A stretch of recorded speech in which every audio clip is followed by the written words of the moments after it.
Exercise कर रहा हूँ। खुद तो हो ही नहीं सकती जब तक आपने नहीं, सीखा ही नहीं है। नहीं, सीखा तो नहीं, वो तो ठीक है, मगर किस मिरर में देखे, मतलब कि वो किस तरीके से पूछूं मैं। मेरा ट्रेनिंग देने का तरीका ऐसा है कि मैं क्लाइंट को शीशे में देखने नहीं देता। अच्छा। हाँ, क्योंकि जब क्लाइंट अपने आप को देखता है ना शीशे में, तो वो अपना पोस्चर ख़राब कर लेता है। क्योंकि जो हमारी नेक का जो पोस्चर होता है ना, वो तो न्यूट्रल होती है हमारी नेक। वर्कआउट करते हुए हमारी नेक जो है ना, वो बॉडी के साथ काम करती है कि अगर मेरी बैक डाउन जा रही तो मेरी नेक भी डाउन जाएगी। लेकिन अगर मैंने अपना पोस्चर देखना तो मैं कभी टेढ़ी गर्दन से, कभी इस गर्दन से करूँगा, तो सारे मसल एक दूसरे से कनेक्टेड है। अगर मेरे को ये डेडलिफ्ट करते हुए और मैं अपनी गर्दन घुमा रहा हूँ, तो वो यहाँ पे स्ट्रेस पे मेरे मसल्स हैं। जिस मसल को सीधा काम करना चाहिए वो मसल स्ट्रेस में आ गया, तो वो पोस्चर कैसे करेक्ट कर सकता है अपना? मैं तो उस तरीके से कर रहा हूँ, जैसे मान लो मैं वो कर रहा हूँ, ट्राइसेप्स की एक्सरसाइज कर रहा हूँ मान लो मैं, तो मैं किस तरीके से जज करूँ कि हाँ मैंने सही से वर्कआउट किया है इसका? आप जज करोगे, आप ऐसे जज कर सकते हो। अब जैसे हम ट्राइसेप की, मान लो मैं एक्सरसाइज लगा रहा हूँ ट्राइसेप की, तो मेरा जो ध्यान है ना, वो मेरे पोस्चर के ऊपर मेरी ऐसे रहेगा कि मेरी जो वेट है वो स्ट्रेट लाइन में चल रहा है या नहीं चल रहा है, अच्छा। मेरे बाजुएं सीधी हैं या नहीं है। इस तरह से करूँगा। शीशे में टेढ़ी मेढ़ी गर्दन करने से मैंने देख सकता कि मेरा पोस्चर राइट है कि नहीं है। या मैं किसी को बोलूँगा कि यार प्लीज़ यार मेरे चेक करो पोस्चर मेरा ठीक है या नहीं है। आदमी अपने आप को एनालाइज तब तक नहीं कर सकता जब तक उसको पता नहीं चलता कि राइट पोस्चर है क्या। जैसे मेरे को ये एक बार, मतलब ये थोड़ा मेरे को लगता है कुछ ऐसा है कि अगर आप काफ़ी हैवी वेट में कंफर्टेबल फील कर रहे हो, उसका मतलब ये है कि आप पोस्चर में कॉम्प्रोमाइज़ कर रहे हो। कई लोग ऐसा करते हैं ना, पोस्चर कॉम्प्रोमाइज़ करके अपनी वो बढ़ा लेते हैं, मगर मतलब कि टेंशन अगर आप सही मैंने ये देखा कि अगर आप सही पोस्चर में लगाते हो तो टेंशन ज़्यादा होती है उसमें, तो आप ज़्यादा जल्दी प्रोग्रेस नहीं कर पाते ऊपर। टेंशन किस चीज़ की? मसल टेंशन ज़्यादा होती है। हाँ, तो मसल टेंशन अगर ज़्यादा होगी, मतलब आप कह रहे हो कि रॉन्ग पोस्चर में मसल टेंशन ज़्यादा होती है, किस में कह रहे हो? मैं कह रहा हूँ राइट पोस्चर में मसल टेंशन ज़्यादा होती है, और रॉन्ग पोस्चर में आप जल्दी जल्दी वेट्स में ऊपर चले जाते हो, और उसके बाद फिर आपको लगता है कि हाँ हाँ मेरी तो पावर बढ़ गई मेरी। नहीं, वो ईगो लिफ्टिंग होती है।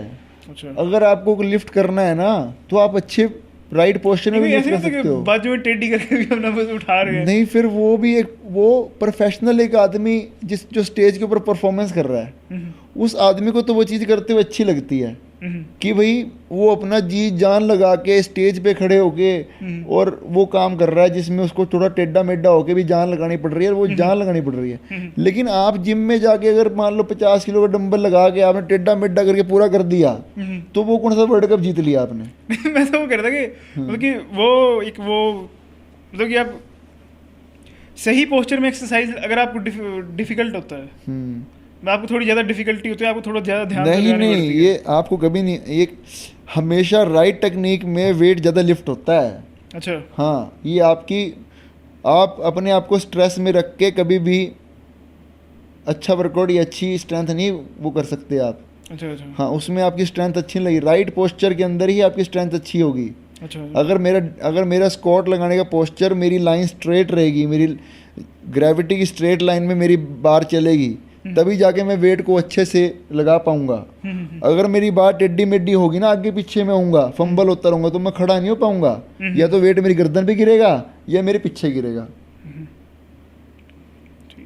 हाँ, अगर मेरे सारे मसल्स इक्वली काम कर रहे हैं, मेरी दोनों लेग्स की स्ट्रेंथ एक जैसी है, मैंने उसके ऊपर काम किया हुआ है, मैं दोनों लेग्स को अलग अलग ट्रेन करके भी मैंने दोनों की स्ट्रेंथ इक्वल की हुई है, मेरे ग्लूट्स के अंदर फ्लेक्सिबिलिटी अच्छी है, मेरे हिप्स जो है मेरे जो ग्लूट्स के जो यहाँ पे जो मतलब मेरे जॉइंट्स हैं जो वो फ्लेक्सिबल हैं, मतलब मेरे जो मसल्स हैं वो फ्लेक्सिबल हैं, जो मतलब कि उठने बैठने में कोई स्टिफनेस नहीं हो रही, तो फिर तो मैं सही लगाऊंगा ना एक्सरसाइज।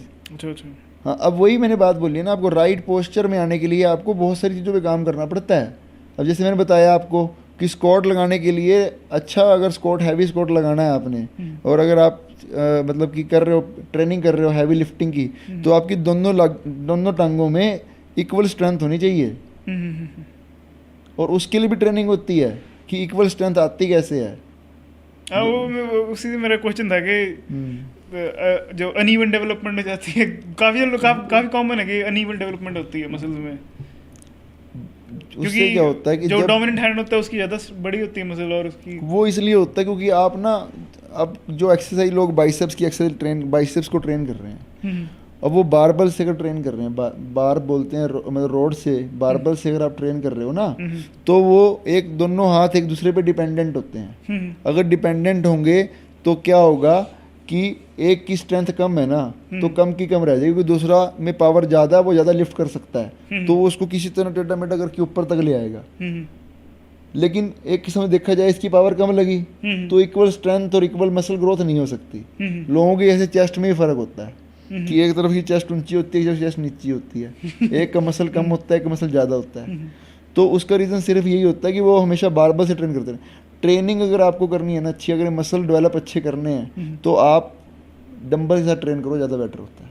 अच्छा, इक्वल स्ट्रेंथ, इक्वल ग्रोथ हम्म, और बैलेंस भी दोनों इक्वली, मतलब अलग अलग आपस में डिपेंडेंट नहीं होते ना दोनों।